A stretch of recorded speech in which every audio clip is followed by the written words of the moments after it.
When I was in high school, I played for the basketball team.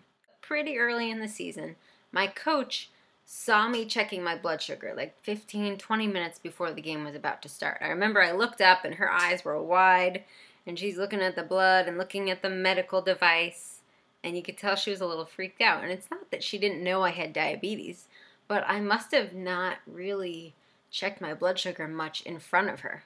Because she saw me checking my blood sugar, she assumed that something was wrong. She was so freaked out that I didn't get to play for the first 3/4 of that game. And I know I'm not the only one that's happened to. Checking your blood sugar is one of the best, most responsible things you could catch a teenager doing who lives with diabetes at the beginning of a basketball game or a soccer game or a football game. So here are some tips for your coach and how to talk to your coach so that you don't get benched just because of diabetes. The very first thing, believe it or not, is to not keep your diabetes a secret. Not only is it dangerous, it's bound to come out. So trying to hide your diabetes from your coach is not a good idea.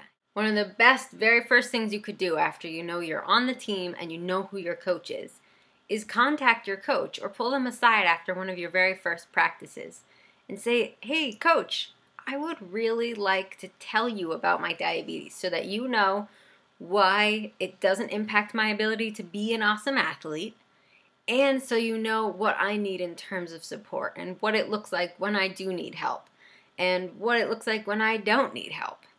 And also a chance to explain that when I'm checking my blood sugar or taking a shot or pressing buttons on my insulin pump, it doesn't mean bad things are happening. It means that I'm just taking care of my health, which is something I do all day long.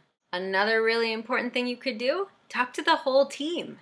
Ask your coach if there's a way that you could kind of include during practice a 5-minute mini super fast educational spiel on your diabetes. By doing this, your teammates, one, wouldn't be freaked out, they would understand, and usually, especially when we're kids, if we're freaked out by something, that's why we are afraid of it, or we make fun of it, or we're really hesitant to get near it. As soon as they understand your diabetes, they're going to be that much more able and likely to support you in your diabetes management. And of course, one of the most important things that you can do as an athlete with diabetes is to really make your diabetes a priority. If your blood sugar is low and high and low and high, you're not going to be the best player you can be. So checking your blood sugar regularly, doing your best to eat well before games, and really understand your diabetes management around practice, around games, is going to help you be a better part of the team. Hey coach, don't bench me just because I have diabetes.